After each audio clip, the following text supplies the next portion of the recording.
dia 12 de outubro de 2023 do corrente ano, a ministra da Educação, Dulce de Jesus Soares, liderou reunião sobre o projeto Steering Committee para poderem discutir e concordarem para que possam ter consenso sobre o plano de atividade do sucesso pelo projeto Basic Education Training and Transformation Base.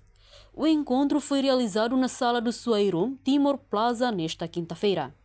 Nesta reunião, a ministra da Educação, Dulce de Jesus Soares, afirmou que este projeto foi apresentado na reunião do Conselho de Ministros e apreciado e acredita que, no futuro, este projeto será realizado melhor. Ela acrescentou ainda que o andamento do projeto foi atrasado, mas na qualidade como ministra, esforçará e quer que o projeto deve continuar porque ela quer que estudantes devam ter escolas de boas condições.